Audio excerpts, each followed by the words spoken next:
खुलेआम उंगली तोड़ करके कहा है कि अगर मंदिर में आओगे, मंदिर की ओर आओगे और मंदिर के कार्यक्रम में अगर हस्तक्षेप करोगे तो तुम्हें जान से मार देंगे। हमको बहुत डर लग रहा है, हम बहुत भयभीत हैं, हम घर छोड़े हुए हैं, थाना के निगरानी में हमको रहना पड़ रहा है, थाना से पूछ कर रहना पड़ रहा है। मेरे परिवार के लोग हमसे अलग हैं, छुपे हुए हैं। तब तो फिर हम लोग शहीद कहलाना, शहीद पर माल्यार्पण करना, मेला करना, जगन्नाथ स्वामी का पूजा करना, ये सब तो बेईमानी है। रतन सिंह का भी जो बैकग्राउंड है बिल्डर वाला है, तो वो सोच रहे हैं कि वो मंदिर का वो मालिक हो गए हैं, उनका कब्जा हो गया है और जोर ज़बरदस्ती करके मंदिर से ही लोग को भगाया जाए। मतलब मारपीट के साथ दादागिरी और धमकी दी गई। राजनीतिक दल के लोगों से भी आह्वान करते हैं कि यह मंदिर की घटना कोई आम घटना नहीं है, झारखंड की घटना है, झारखंड की परंपरा, झारखंड का संस्कृति, झारखंड का अस्तित्व का प्रश्न है। इसको कोरोना काल में रथ यात्रा नहीं हो पाई है, हम सब बेचैन हैं कि रथ यात्रा हो।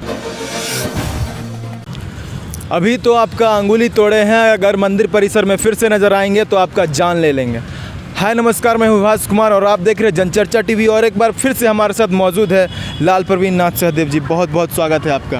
आप लोग आपको बता दें आपकी जानकारी के लिए कि 19 अप्रैल को इन्होंने मंदिर परिसर में ही एक प्रेस कॉन्फ्रेंस का आयोजन रखा था और इसी दौरान इन पर जानलेवा हमला किया जाता है और इनकी उंगली तोड़ दी जाती है। हम इन्हीं से जानेंगे कि क्या कुछ हुआ था उस दिन, सब कुछ इन्हीं से जानते हैं। जी बताएं क्या कुछ हुआ था। जी देखिए, जगन्नाथपुर मंदिर 1691 ईस्वी से ठाकुर रैनीनाथ साधु के द्वारा स्थापना किया गया और इस मंदिर की स्थापना के साथ एक परंपरा की भी स्थापना की गई, जो समाज के विभिन्न बिखरे हुए विचारधारा के लोगों को एक सूत्र में बांधा गया और समाज के सभी लोगों को मंदिर की सेवा में जोड़ा गया और जोड़ करके उन लोगों की ज़मीन दी गई पारंपरिक तरीके से। और वो परंपरा आज भी निर्वाह की जाती है। लोग अपने अपने ढंग से, धन या कोई लालच में नहीं, आस्था और परंपरा के तहत उनके क्रियाकलापों को निर्वाह करते हैं। उसी क्रम में रथ का जो कस्टडियन है, रथ का जो मरम्मत करता है महावीर लोहरा परिवार, जो 12-13 पीढ़ी से रथ का मरम्मत करते आया है। इसके पहले इनके पिताजी थे मनु लोहरा जी, वो करते थे, उसके बाद वो करते आए हैं। और अहिर समाज के लोग थे, रजवार समाज के लोग थे जो मूर्तियों को ढोने का काम करते हैं और बहुत तरह के जो मंदिर से जुड़े हुए लोग थे और जो जगन्नाथपुर बस्ती में ही रहते हैं, क्योंकि यह जगन्नाथपुर मंदिर की स्थापना के बाद जगन्नाथपुर गांव को बसाया गया था। उस गांव में जो पारंपरिक सेवक रहे हैं, जो विभिन्न प्रकार की सेवा करते आए हैं, वो लोग उसी गांव में रहते हैं। अगर आप देखें जगन्नाथपुर मंदिर का तो वो जो स्ट्रक्चर है कंक्रीट का, वही मंदिर नहीं है। जगन्नाथपुर का जो बस्ती है वो भी मंदिर है। जैसे एचईसी का कारखाना एचईसी नहीं है, बल्कि एचईसी का जो क्वार्टर है, उसका जो मार्केट है वो भी एचईसी है। उसी प्रकार जगन्नाथपुर मंदिर ही मंदिर नहीं है, बल्कि जो गांव के लोग हैं, जो पारंपरिक जो सेवक हैं, उनका जो घर है वो भी मंदिर है और वे लोग ही बैठे हुए थे और इन लोगों को किनारे कर दिया गया था। तो हम लोग एक बैठक करके और प्रेस लोगों को कॉन्फ्रेंस के तौर पर आमंत्रित किए थे कि भाई इसका कवरेज करिए। लोग कवरेज कर ही रहे थे, तो सांकेतिक तौर पर हम लोगों ने विरोध दर्ज किया कि भाई हमारी बातों को सुना जाए, हम लोगों को क्यों किनारे किया गया और किनारे किया गया तो ये उचित नहीं है। आप इन लोगों को लीजिए, परंपरा को तोड़िए मत। यह जो परंपरा है इसको आप हमला नहीं कर सकते हैं, परंपरा के विपरीत आप नहीं जा सकते हैं। ये हम लोग बात कर ही रहे थे कि हरिदास बोल करके एक लड़का है, वो रतन सिंह का ही आदमी है। चूँकि रतन सिंह अध्यक्ष है जगन्नाथपुर मंदिर न्याय समिति का, मंदिर का रथ निर्माण का कार्यक्रम हो चाहे किसी भी कार्यक्रम हो तो उन्हीं के द्वारा करवाया जा रहा है, तो पूर्ण जिम्मेदारी उनकी है। उन्हीं के ये लोग थे, उन्होंने तुरंत हमला मेरे ऊपर कर दिया और उंगली तोड़ दिया और लाठी उठा लिया मेरे को मारने के लिए और कहा गया कि आज तो आपका उंगली तोड़े हैं और कल से अगर आप इधर मंदिर की ओर आ गए और मंदिर के कार्यक्रम में अगर आपने दखल अंदाजी किया तो आपका हम जान मार देंगे।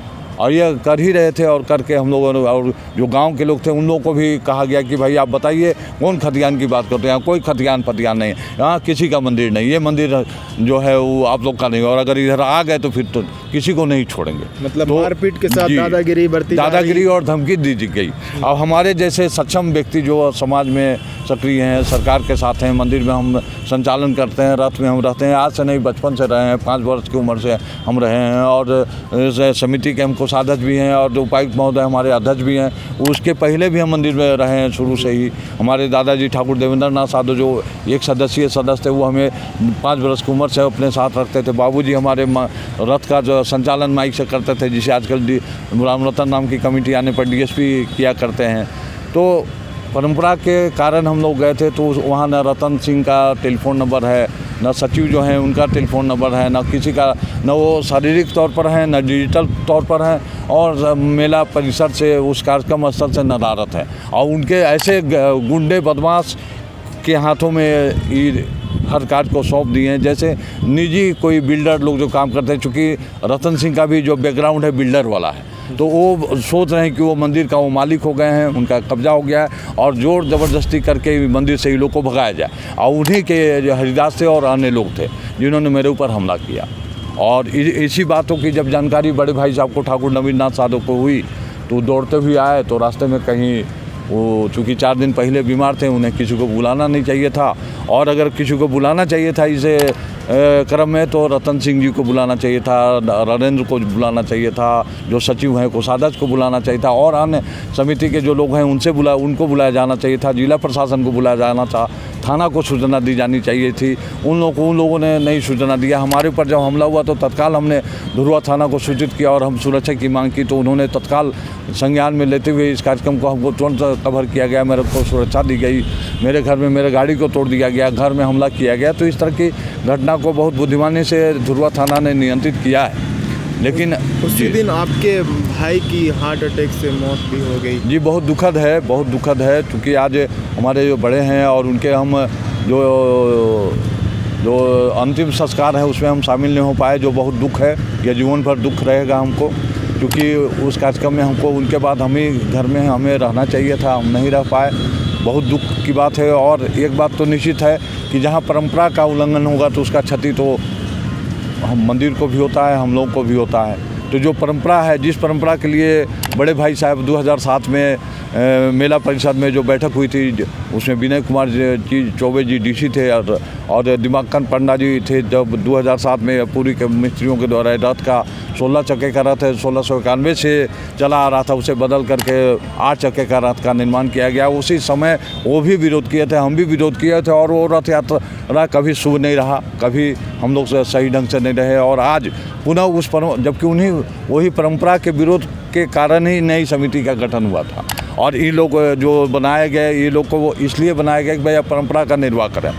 जबकि हम कोषाध्यक्ष हैं, डीसी अध्यक्ष हैं, जो कोर्ट में मामला लंबित है, यह लंबित होने के बावजूद यह कमेटी नहीं बनानी चाहिए थी, लेकिन अब बना दिए। तो ऐसे लोगों को बना दिए जो आम लोग हैं, जो इसको मंदिर को अपना व्यक्तिगत संपत्ति बना करके व्यक्तिगत तरीक़ा से यह घटना को घटित की है। और इसी घटना के कारण जो विघ्न पड़ा, इसी के कारण हमारे जो उपाध्यक्ष भी हैं, हमारे बड़े भाई भी हैं, उनकी हृदयघात से मृत्यु हो जाना, मतलब यह जो परंपरा है, किसी न किसी रूप से परंपरा के विपरीत जाने पर यह घटना घटित हो गई।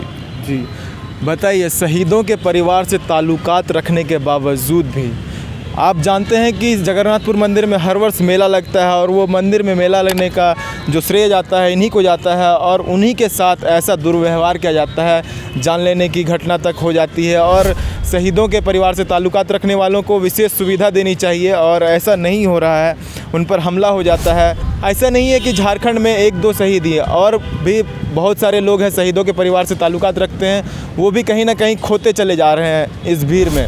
और हम दुख प्रकट करते हैं इनके साथ जो भी हुआ है।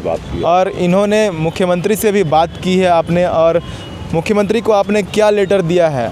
जी, मैंने आज पांडे गणपत राय जी का शहादत दिवस था, जिसमें 11 बजे वो फूल माला चढ़ाने आए थे स्मारक समिति में।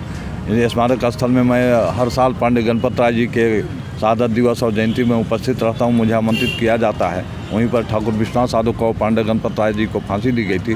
तो इस अवसर पर मैंने मुख्यमंत्री जी को एकदम स्पष्ट कहा कि सर, जिन लोगों को मंदिर का कमेटी में बनाया गया वो आम लोग हैं, उसमें न जिला प्रशासन का कोई सदस्य उसका सदस्य है, और वो लोग निजी तौर पर कर रहे हैं, और मेरा उंगली तोड़ दिया गया है सर, मेरा हत्या भी वो लोग कर सकते हैं। और तो इसलिए हमारा जान का सुरक्षा आप प्रदान करें, नहीं तो जो शहीद का परिवार है वो मिट जाएगा। इसलिए हम उनसे बहुत अनुरोध किए। उन्होंने कहा हम इस बात को देखेंगे, और तत्काल उनके जो पिंटू अभिषेक जो हैं, जो उनके प्रेस सलाहकार हैं, उन्होंने तुरंत सीनियर एसपी को बुला करके कार्रवाई का तुरंत निर्देश दिया। मुख्यमंत्री जी ने भी मुझे आश्वासन दिया कि हम इस पर तुरंत कार्रवाई करेंगे।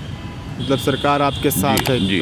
और एक चीज़ हम बता दें कि जो ये बात थी, यह परंपरा को मजबूती प्रदान करने के लिए यह बात थी।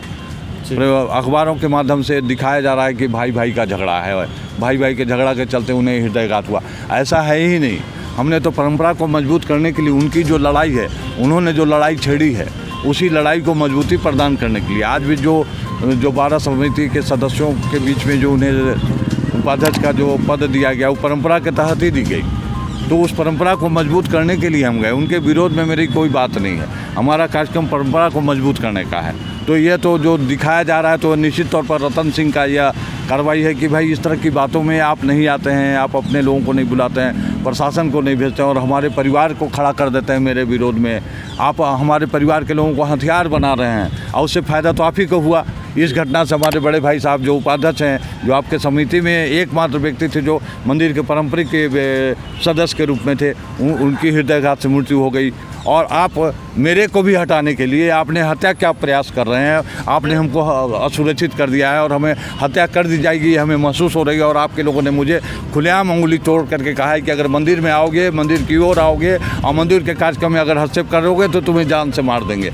तो भाई हमको बहुत डर लग रहा है, हम बहुत भयभीत हैं। हम घर छोड़े हुए हैं, थाना के निगरानी में हमको रहना पड़ रहा है, थाना से पूछ कर रहना पड़ रहा है। मेरे परिवार के लोग हमसे अलग हैं, छुपे हुए हैं। अगर इस तरह की घटना घटती है और हमें सुरक्षा नहीं प्रदान किया जाता है तो सिर्फ चूँकि शहीद परिवार का भी हम प्रतिनिधित्व करते हैं। झारखंड सेनानी कोष संचालन समिति जिसके मुख्यमंत्री स्वयं अध्यक्ष हैं, मैं उसका सदस्य हूँ। और पूरे झारखंड में जो आज शहीदों को उचित सम्मान दिया जा रहा है तो उसमें मेरी भी भागीदारी है और हम सब शहीदों को सम्मान दिलाने के लिए सक्रिय भूमिका मेरी रही है। लेकिन आज दुखद घटना है कि हमारे बड़े भाई साहब की मृत्यु हो जाती है, उसे न सरकार की ओर से कोई सम्मान दिया जाता है, न कोई तरह का वक्तव्य भी जारी नहीं किया जाता है, जो बहुत दुखद है।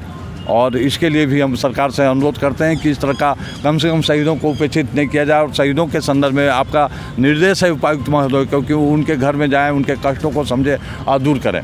तो अभी मेरा सबसे बड़ा कष्ट है, हम लोग पूरा परिवार कष्ट में आ गए हैं कि एक बड़े भाई को तो हम खो दिए, अब मुझे भी पूरा परिवार और पूरा झारखंड के लोग खोने वाले हैं, हमारी हत्या हो सकती है। और इस प्रकार की अगर बात होती है, यह जगन्नाथपुर मंदिर झारखंड का बुनियाद है। अगर इस जगन्नाथपुर मंदिर के खतियानी लोगों का हक को आपने छीन लिया है तो निश्चित रूप से झारखंड को छीन लिया है। और इसको अगर तत्काल ये खास करके हमने रतन सिंह की समिति को भी बोलते हैं, इनको भंग कर दिया जाए, क्योंकि इनके द्वारा ये जो परंपरा का निर्वाह नहीं किया गया, एक छोटा सा रथ निर्माण में का जो विवाद है उसको आप हल नहीं कर सके। तो जहाँ लाखों लोगों की सामूहिक शक्ति से ये रथ संचालित होती है, रथ मेला का आयोजन होता है, तरह तरह की समस्याएं आती हैं जिसे न्याय समिति को यही जिम्मेवारी बनती है उसको हल करना। तो आप एक छोटा सा समस्या जो रथ का निर्माण की समस्या को हल नहीं कर पाए तो इतना बड़ा मेला का आयोजन आप कैसे कर सकते हैं। इसलिए हम उपायुक्त महोदय से भी अनुरोध करेंगे, मुख्यमंत्री महोदय से भी अनुरोध करेंगे कि तत्काल प्रभाव से इस न्याय समिति रतन सिंह वाली जो न्याय समिति इसको भंग कर दिया जाए और उपायुक्त महोदय उपायुक्त रांची की अध्यक्षता में एक तत्कालिक न्याय समिति का गठन कर दिया जाए अंतरिम तौर पर। और आगामी जो रथ यात्रा का जो कार्यक्रम है उसको इनके माध्यम से, इनकी अध्यक्षता में खतियानी सेवक जो पारंपरिक रूप से जो लोग हैं, जिस तरह से 82 में अनूप मुखर्जी उपायुक्त ने आदेश किया है कि रथ यात्रा वही संचालित करेंगे जो रथ यात्रा से जुड़े हुए लोग हैं, पारंपरिक लोग हैं, खतियानी लोग हैं। तो खतियानी लोगों को लेकर के, पारंपरिक लोगों को लेकर के उपायुक्त महोदय से मेरा अनुरोध है कि आगामी रथ यात्रा का संचालन करें। अन्यथा यह विघ्न हो चुका है और आगे एक प्रश्न चिन्ह तो खड़ा हो गया कि रथ निर्माण में जब इस तरह का हादसा हो गया तो ऐसे हालत में रथ का संचालन का क्या होगा, ये तो प्रश्न चिन्ह है।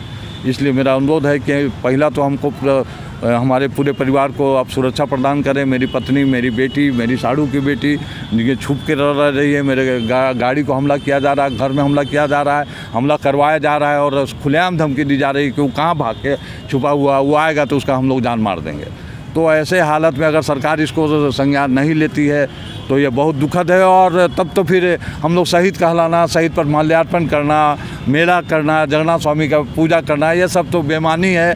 ये सब नहीं करनी चाहिए, बल्कि पैसा कमाने का ही धंधा करना चाहिए। जिसमें पैसा हो, जिसमें कुछ हल हो, वही कार्यक्रम किया जाना चाहिए। और ये सब जो पारंपरिक जो व्यवस्थाएँ हैं, ये सब का फिर जब इसका संज्ञान नहीं लिया जाएगा तो इस पर क्या फिर प्रश्न रह जाता है, क्या उचित रह जाता है। लेकिन मुझे हमारे माननीय मुख्यमंत्री जी और हमारे भारत का जो लोकतांत्रिक व्यवस्था है उस पर हमको भरोसा है, हमारे प्रशासन के लोगों पर भरोसा है, हमारे उपायुक्त महोदय पर भरोसा है, हमारे माननीय मुख्यमंत्री जी पर भरोसा है, भारत के कानून पर भरोसा है कि हमें न्याय मिलेगा और तत्काल इस पर कार्रवाई की जाएगी। चूँकि यह झारखंड का बहुत संवेदनशील मामला है, इसे आप किसी भी रूप में इसको आप दरकिनार नहीं कर सकते हैं, इसको हल्के रूप में नहीं ले सकते हैं। इसको गंभीरता से सभी लोगों का, हम आप पत्रकार बंधुओं से भी, आम लोगों से भी, सभी संगठन के लोगों से भी आह्वान करते हैं, राजनीतिक दल के लोगों से भी आह्वान करते हैं कि यह मंदिर की घटना कोई आम घटना नहीं है, झारखंड की घटना है, झारखंड की परंपरा, झारखंड का संस्कृति, झारखंड का अस्तित्व का प्रश्न है। इसको आप गंभीरता से लें और हमारी सुरक्षा प्रदान करें। और आगामी रथ यात्रा, चूँकि 2 वर्षों से